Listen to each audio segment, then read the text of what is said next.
When I pulled, my parachute opened with line twists. I was under canopy for 1.5 seconds, and then I impacted again. I could feel like my body kind of shutting down. I could feel things like starting to kind of close off, and I could feel like that point where, you know, you're getting lightheaded, and all of a sudden you become very euphoric, and you get to that place where you feel like you're dying, basically.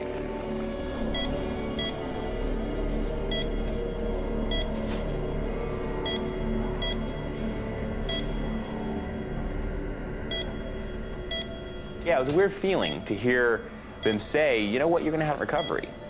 Although it's gonna take some time. It's gonna be 6 months to a year, maybe a year and a half, but you will have a recovery. It's an incredible miracle that he, first off, survived it, and secondly, retained his legs. That's just an amazing thing. It's very hard to even comprehend that until you see the photographs or you see the films, and then you realize how close he came to not being with us.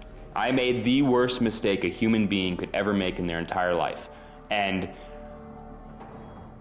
I got a second chance.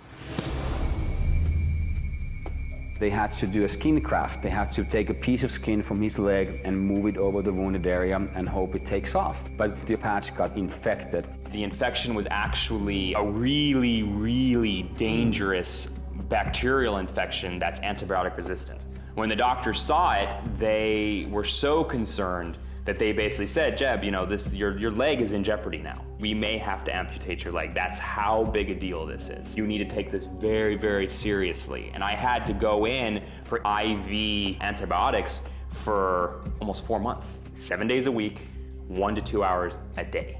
All of that was very tiring to him. It caused a lot of anxiety and a lot of physically being sick. And so it made him stop. It made him register what his life was worth.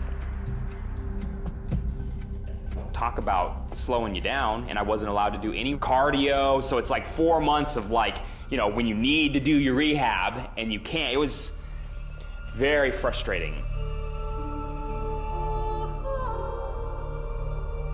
It was the first time in the entire situation, like from the accident to all the hospital time to everything, it was the first time that I wish I had died. Because it was so brutal and so horrible that I'm like, you know, it's not worth it. That was the first time where I broke down, and I was just like, you know, I don't think I can do this. You saw him turn inside of himself and not, you know, have nothing left for anything on the outside. It took me 6 months of rehab and serious recovery to even get to the point where I could walk semi-normal. You know, I was still limping and super crippled, and I couldn't even be on airplanes. Like, just flying on an airplane, my legs would swell up like 3 times their normal size, and I was in pain, like super bad pain all the time. And, you know, I had an ACL blown out in my left knee. Without that ACL, I wasn't really able to do what I was used to doing. And I was debating if I was gonna get the surgery to get my ACL reconstructed. And it became not a debate anymore. It became, if I don't get the ACL reconstructed, I'm gonna be crippled for life. I'm not gonna be able to be an athlete anymore. I won't be able to do the sport anymore. It's gonna take a long time. And it's gonna take him out of like a year of doing what he does. I had a choice. I'm like, should I do the ACL reconstruction right now and just blow my whole summer and then go back into winter again and lose like a year and a half of work? Or just put on a knee brace, do my work over the summer, and then when winter hits, then do the ACL reconstruction. So I really don't miss much. And I had to make a choice, and I made the wrong choice. I should have just gone in and done my surgery right then. Jeb Corliss, number 13. Okay, copy. Timeline is ready. Yep. Turn marker ready. Green light. When Jeb came to China, I could see that he was not on his top shape. He had got a little heavy, and because obviously he couldn't work out, and then he didn't have an ACL, and that affected the flight. He jumped as anyone else, but he was 8 seconds behind the fastest guys. He was flying effectively, but he just could not max it because of his injuries. I do a couple jumps, and I realized really quick that I just can't do this. I mean, every time I jump was a virtual destruction. Every time I hit the ground, I'd fall down, and every time I jump, I almost got hurt. God damn it. he stuck it out and made it happen. And despite the fact that he knew he was not going to get first place, Jeb has integrity. He does what he says he's going to do.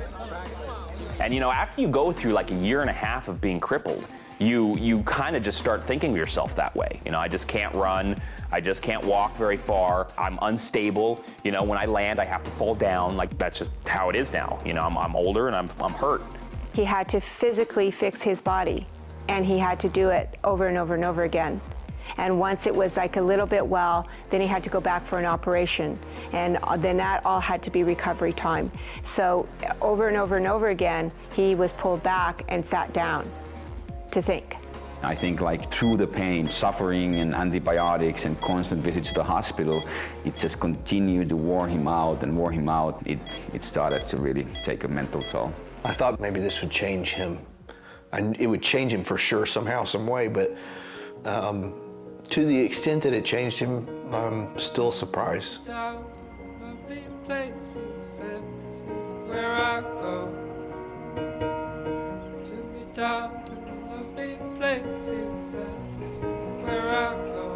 He now seems a little bit more conservative. It seems like he really thinks things through a bit more. He is more meticulous, and he kind of sees the risk versus reward a little bit more clearly. Jeb has said to me, you know, the person who was standing on the mountain is an entirely different person than the person who crashed. And before and after, the person before no longer exists.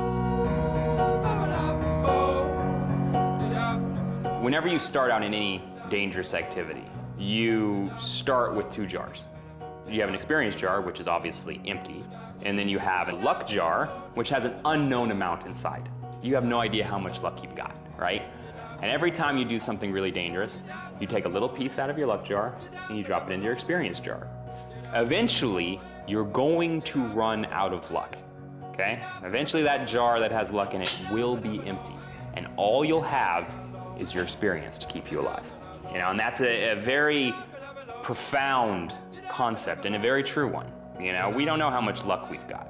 And to rely on luck is not very smart, because eventually you're going to run out of luck. But that experience, if you've, you know, taken your lessons and you've learned, and then you can use the experience to keep you going. You know, and that's hopefully what I can do now. You know, I think I've emptied my luck jar, and now I just have experience to keep me going.